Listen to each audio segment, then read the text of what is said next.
Aujourd'hui porte sur la clause de non-concurrence.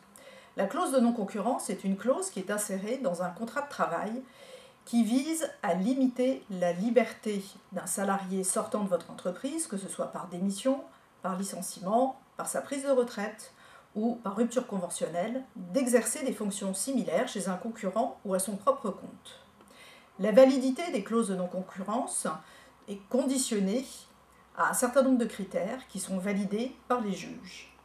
Il faut d'abord en premier lieu rechercher dans votre convention collective pour savoir si celle-ci prévoit la réglementation, la mise en œuvre d'une clause de non-concurrence. Cependant, l'on observe que de nombreuses conventions collectives sont muettes sur ce sujet. Il va donc falloir négocier avec votre salarié la rédaction d'une clause de non-concurrence à insérer au contrat. Cependant, il faut respecter 5 conditions cumulatives de validité des clauses de non-concurrence qui sont les suivantes. En premier lieu, la première validité à respecter est celle de la légitimité du but de la clause de non-concurrence. L'objectif d'une clause de non-concurrence est de protéger les intérêts légitimes de votre entreprise et non pas d'empêcher votre salarié de retrouver un emploi. Il faut donc que votre entreprise soit susceptible de subir un préjudice au cas où votre salarié sortant viendrait à exercer sa profession auprès d'un concurrent ou à son propre compte. Quels sont les indices permettant de laisser penser qu'il y a un risque de concurrence ? Eh bien, en premier lieu, ce sont les contacts que votre salarié peut avoir avec votre clientèle, son accès à des informations sensibles de votre entreprise ou un accès à un savoir-faire technique ou intellectuel. Ensuite, la clause de non-concurrence doit être limitée. Elle doit être limitée dans le temps. Vous ne pouvez pas interdire à votre salarié de travailler pendant une durée excessive.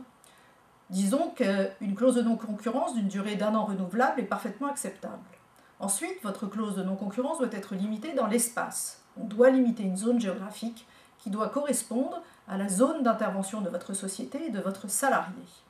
Ensuite, vous devez délimiter quelles sont les activités qui sont interdites à votre salarié.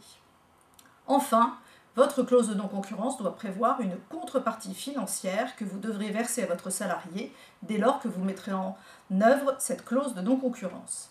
Cette contrepartie doit être raisonnable et non déraisonnable. Par exemple, 100 € de contrepartie financière par mois a été jugé comme étant tout à fait déraisonnable.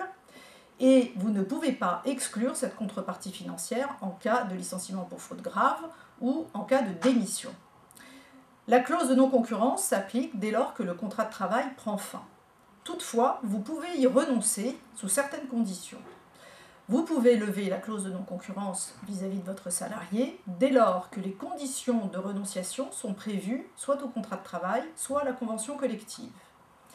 Vous avez un délai pour lever cette clause de non-concurrence, délai qui en général est de 8 à 15 jours après la notification de la démission ou de la rupture du contrat de travail.